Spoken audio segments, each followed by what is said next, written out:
She always said she should have run when she had the chance, not walked, not hesitated at the door with her suitcase half packed and her heart arguing with her feet. Run. But that was the thing about being raised by a man like her father. You didn't learn how to run. You learned how to stay still and hope the storm passed over you. Camille grew up in a house where her father's word was weather. It could be sunny for weeks, warm enough that you'd almost forget what the cold felt like, and then it could turn without warning. A look across the dinner table, the wrong tone in your voice when you answered a question. Coming home 10 minutes late from school. That was all it took for Raymond to become something other than a father.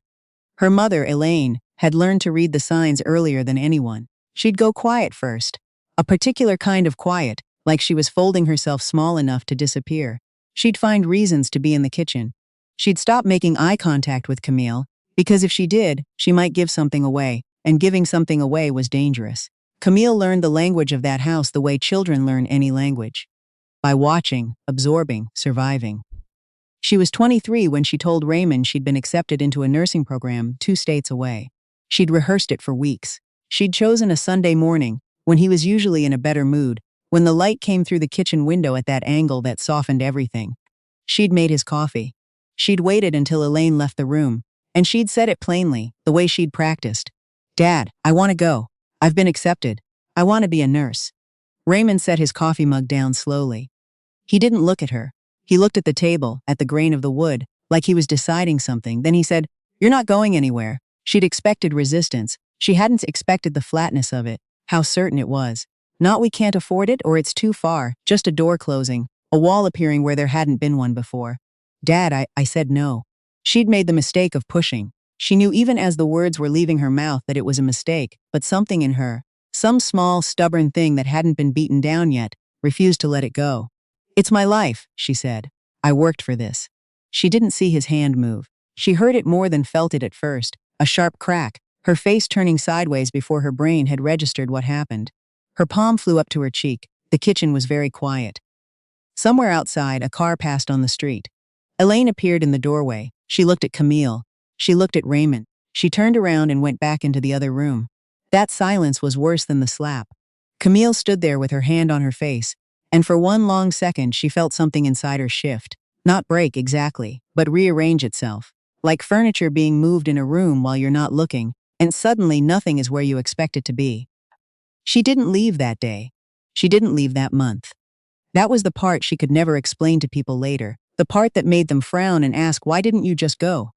As if it were that simple. As if 23 years of being told to stay could be undone in an afternoon. She stayed, and she stopped talking about nursing school, and she watched her acceptance letter sit on her desk until the deadline passed. 2 years later, her father introduced her to a man named Garrett. Garrett Wallace was 31, the son of a family her father had known through business. He had a good job, a good car, a firm handshake, and a way of looking at Camille that made her feel, in those early months, like she was something worth looking at. She was 25, still living at home, still working the receptionist job her father had approved of, still trying to take up as little space as possible. She told herself she was choosing Garrett. She almost believed it. The wedding was small. Raymond's idea, which meant it was a fact, not a conversation. Elaine helped Camille into her dress and said, "He seems like a stable man." That was the closest thing to a blessing Camille received from her mother. The first year of marriage wasn't terrible. That was the worst part, in retrospect, that it wasn't terrible enough to make the choice clear. Garrett was distant sometimes, in ways she couldn't name. He had opinions about how she spent her time, who she called, how the apartment should look. He didn't hit her. She told herself that meant something. Then his mother, Lorena, started coming around. Lorena Wallace was the kind of woman who smiled at you while she was dismantling you. She'd hand you a compliment with one hand and take something from you with the other, and you wouldn't notice until later, when you were alone, that you felt smaller than you had before she arrived. She'd come on Saturdays, without calling first, and she'd walk through the apartment the way people walk through houses they're thinking of buying, touching things, opening cupboards, commenting on what she found. "Oh, you're still using this cookware? Garrett grew up with cast iron." Or, "Is this how you fold his shirts? I can show you a better way." Small things, consistent things. Garrett never said anything. That was how Camille knew, without either of them ever stating it plainly, that Lorena's visits were not negotiable. The first time Camille asked him to say something to his mother, "Just ask her to call before she comes," That's all. Garrett looked at her with a kind of exhausted patience that made her feel ridiculous for asking. She's just trying to help, he said. She went through my mail. She thought it was hers. Garrett, we don't share a mailbox. He picked up his phone. The conversation was over. By the second year, Camille had begun to understand the architecture of her marriage. It was a structure built to hold Garrett and Lorena together, and she had been added as an afterthought. Something that made the whole arrangement look more respectable from the outside. She found out about Tessa in March. Not because Garrett told her. Not because she went looking. But because Lorena let it slip. And Camille would spend a long time afterward deciding whether it was really a slip, or whether it was the cruelest and most deliberate thing Lorena had ever done to her. They were having lunch, just the two of them, which was unusual enough that Camille should have known something was wrong. Lorena talked about the neighborhood, about a vacation she was planning, about Garrett's childhood, and then, in the same tone she'd used to mention the weather, he needs someone who can keep up with him, you know? Tessa always understood that about him. The name landed in the middle of the table between them. Camille looked up. Lorena met her eyes without flinching. I'm just saying, he's a complicated man. Not everyone is equipped for that. Camille drove home in a kind of careful, deliberate calm that she recognized as the same thing her mother used to do, going very still inside so that nothing would spill. She sat in the car in the parking garage for 20 minutes before she went upstairs. Garrett was home. He was on the couch with his laptop. He looked up when she came in. She said, "Who is Tessa?" The pause before he answered was exactly long enough to tell her everything. What followed was not a fight. It was more like a dismantling. Garrett admitted to it eventually, not because he felt guilty, but because the logistics of denying it had become inconvenient. Tessa was someone from work. It had been going on for 8 months. He spoke about it with a flatness that Camille would later realize was its own kind of cruelty, as though her feelings about it were beside the point, a weather event he was waiting to pass. She left that night with a bag and her daughter's car seat. Her daughter, Nora, was 14 months old. Camille had found out she was pregnant 6 weeks after the wedding and had held on to that fact like a life jacket in deep water. Whatever else was wrong, she had Nora. Whatever else she'd gotten wrong, Nora was not a mistake. She drove to her parents' house because she had nowhere else to go. That was the geography of her life, Raymond's house at one end as Garrett's apartment at the other, and very little she'd built for herself in between. Her father opened the door.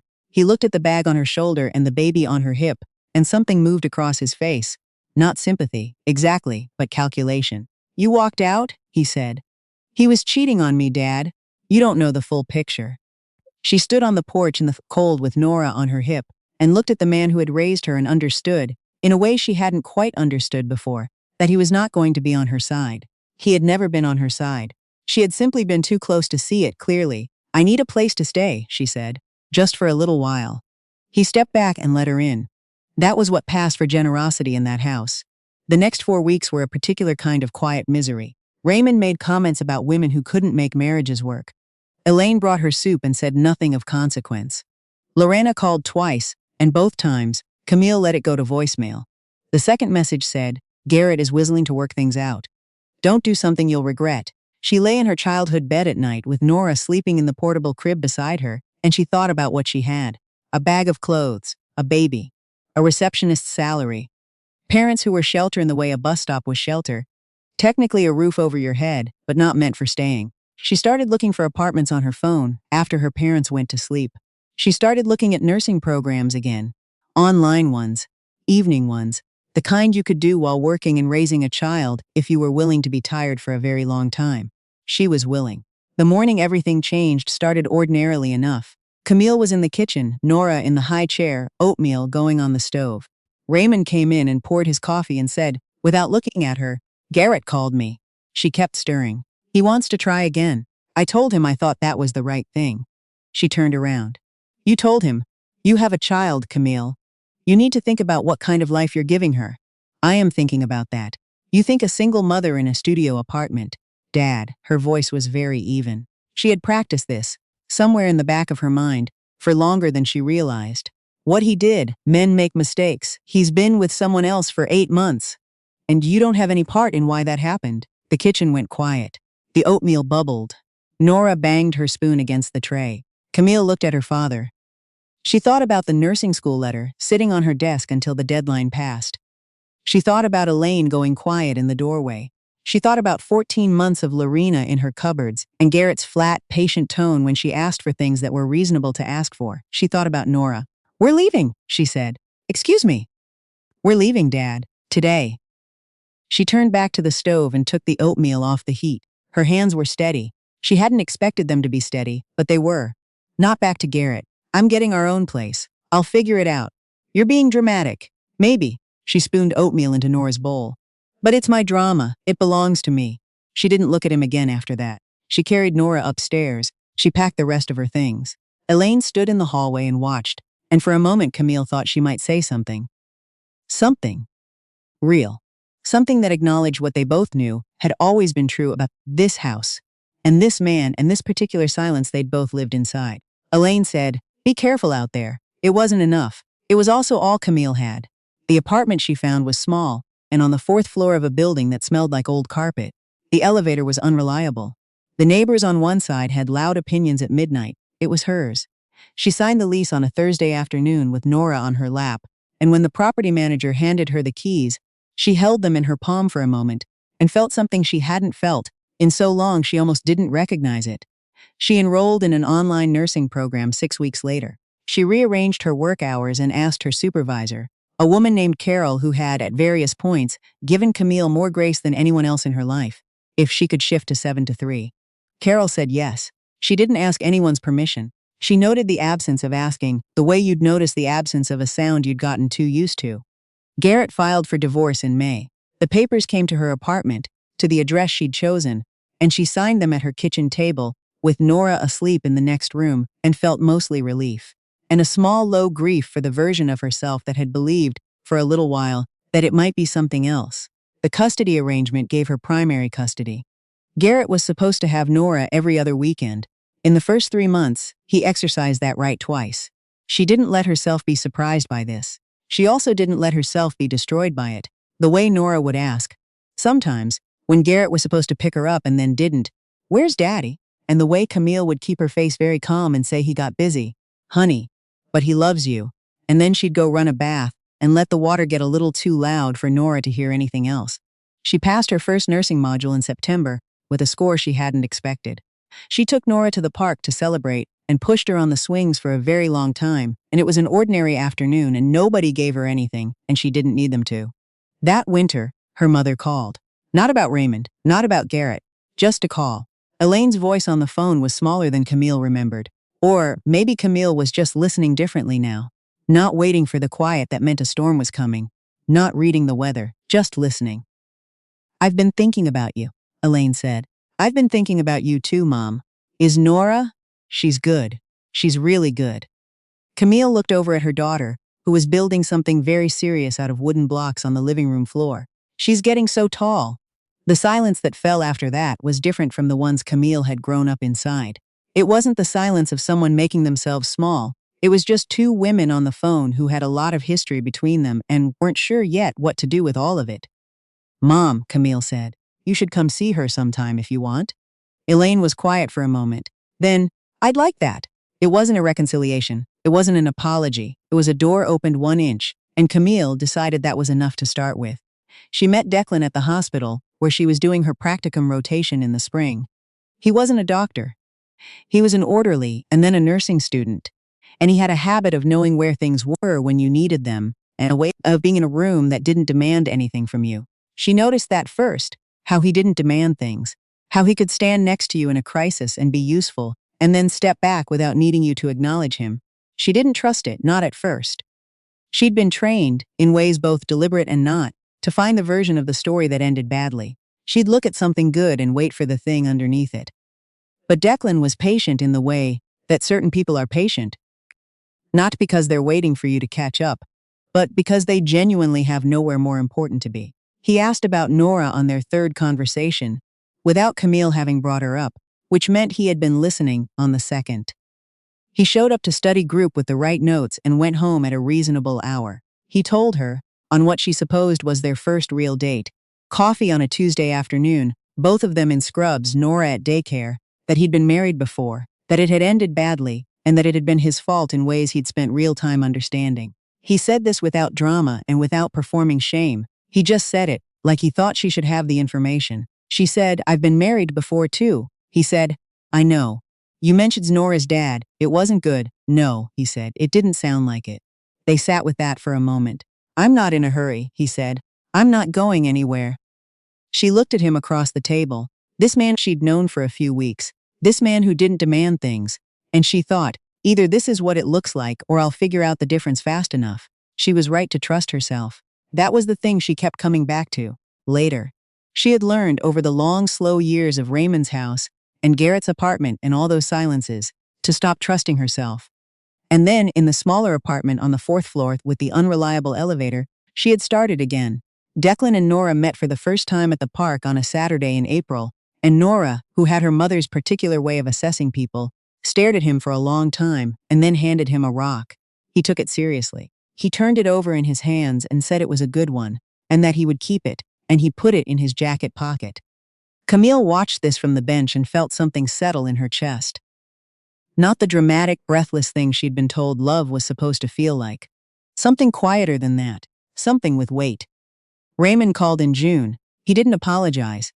He said he hoped she was well and asked about Nora and spoke for several minutes in the careful, surface-level way of someone who has decided to forget what they've done. Camille listened. She didn't offer him warmth she didn't have. She didn't hang up either. When he was done, she said, "Nora is fine, Dad. She's doing really well." A pause. "I'll let you know if that changes." She meant it as a condition, and he was smart enough to hear it that way. She passed her nursing boards on the second attempt. The first time, she'd been 3 questions from passing, and she'd sat in her car in the testing center parking lot and cried for about 6 minutes, and then driven home and made Nora dinner. The second time, she sat in the same parking lot and looked at the result on her phone, and the crying came again, but it was a different kind. She called Carol first, then Declan, then her mother. Elaine cried on the phone, which surprised Camille, and then didn't. She was starting to understand that her mother had a whole internal life she'd never been shown, things she'd felt and held, and never said because the house she'd lived in for 30 years hadn't been safe for saying them. Camille didn't know if she'd ever fully forgive her mother for standing in doorways. But she was starting to understand that forgiveness and understanding weren't the same thing, and that you could do them in different orders. Her first day as a registered nurse, she stood at the nursing station at 6:50 in the morning and felt genuinely, simply at home. Not in the way a building is home. In the way a right decision is home. When your body recognizes that you have finally arrived somewhere you were supposed to be. Nora was 3.5. She had opinions about her shoes and a stuffed elephant named George, and a way of talking to strangers that made Camille simultaneously proud and exhausted. She called Declan by his name, easy and familiar, and once unprompted, had held his hand while they were walking to the car, and Declan had looked at Camille over Nora's head with an expression that Camille would keep for a long time. The day Lorena tried to call, Camille saw the number and set the phone face down on the counter. That was all. Just that. She set the phone down and went back to making breakfast. She thought, sometimes, about the version of herself standing in the kitchen at 23, hand to her cheek, the sound of a car going past outside, her mother already gone back into the other room. She thought about what she would tell that girl if she could. Not "it gets better," because that was the kind of thing that felt true and said nothing. Not "run," because that girl wasn't ready to run yet and had to come to it herself. Maybe just "you are going to do this." Not easily, but you are going to do it. And you are going to build something that belongs to you. And someday you will stand in a place that feels like home, and you will finally know, that you put yourself there. Some mornings, that was still the thing that stopped her. She was the one who had put herself there.